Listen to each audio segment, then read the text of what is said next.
Hello everyone, welcome back on Saran classes. So students, मैं आपके सामने फिर हाजिर हूँ हरियाणा जीके की क्लास के साथ। सो स्टूडेंट्स, हमारा टॉपिक रहेगा हरियाणा पंचायती राज 1994। प्रीवियस क्लास के अंदर हमने डिस्कस किया था पार्ट नंबर 3 के अध्याय नंबर 7 एंड 8 को। सो स्टूडेंट्स, अगर आपने अभी तक वो क्लासेज नहीं देखी है तो प्लीज़ वो प्रीवियस क्लासेस को देख लें, क्योंकि सारे के सारे जो आने वाले चैप्टर्स हैं हमारे एक दूसरे से रिलेट करके चलते हैं। ओके, सो आज की क्लास स्टार्ट करते हैं हमारी चैप्टर नंबर 9 एंड 10 के लिए। बात करते हैं अध्याय नंबर 9।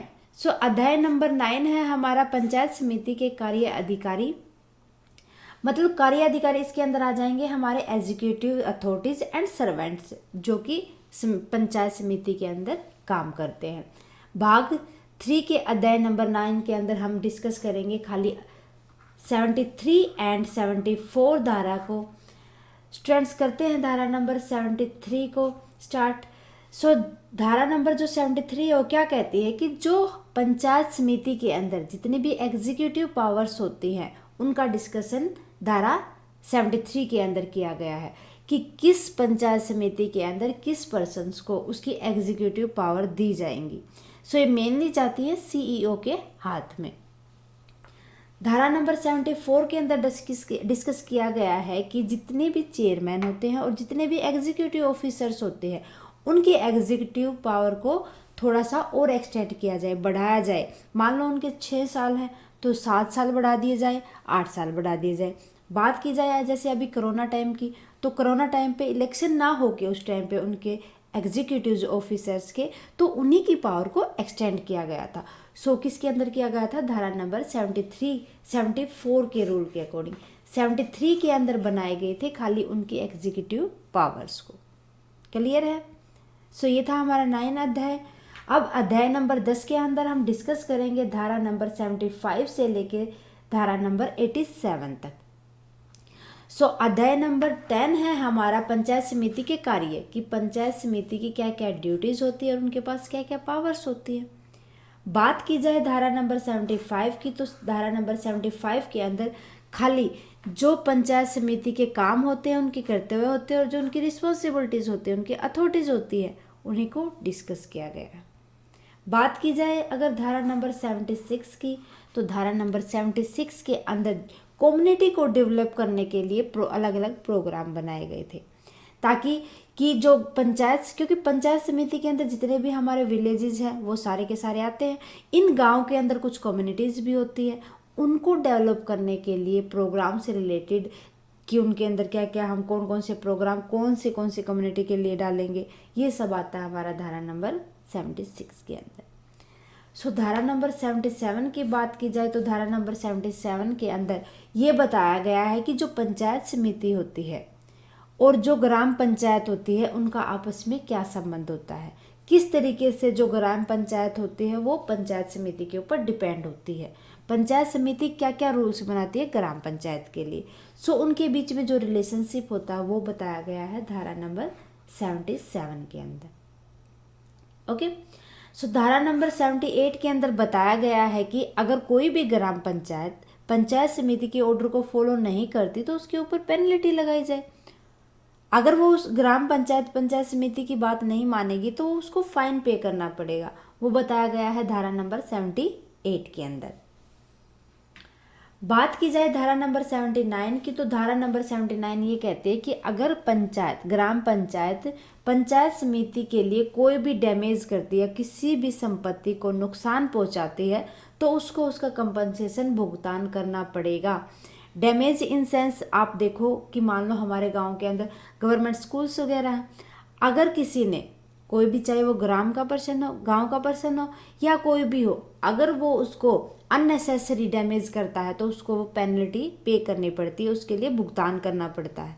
वो आता है हमारा धारा नंबर 79 के अंदर। धारा नंबर 80 की बात की जाए तो धारा नंबर 80 के अंदर बताया गया है कि जिस भी ग्राम पंचायत के पास अगर कोई पावर्स होती हैं, उनके जो कार्य होते हैं वो उनको डेलीगेट कर सकता है अनदर ग्राम पंचायत को या अनदर पंचायत समिति के अंदर। डेलीगेशन का मतलब मैंने आपको बताया था, डेलीगेशन का मतलब होता है स्थगित करना किसी चीज को। क्लियर है। अब बात करेंगे धारा नंबर 81 की। तो धारा नंबर 81 ये कहती है कि जितने भी चेयरमैन होते हैं और जितने भी एग्जीक्यूटिव ऑफिसर्स होते हैं पंचायत समिति के अंदर, उनके लिए एक्स्ट्रा ऑर्डिनरी पावर्स सेटअप करना। अब बात करेंगे कि एक्स्ट्रा ऑर्डिनरी पावर्स क्या होती है।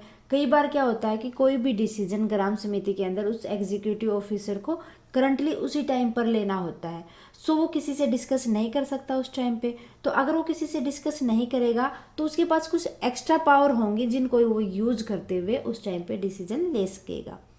सो ये बात बताई गई है धारा नंबर 81 के अंदर, इसीलिए ये धारा बहुत ही इंपॉर्टेंट मानी जाती है। प्रीवियस क्वेश्चन अगर उठा के देखोगे तो लास्ट मैंने एक प्रीवियस आपको पेपर करवाया था, उसके अंदर भी ये क्वेश्चन आया हुआ था।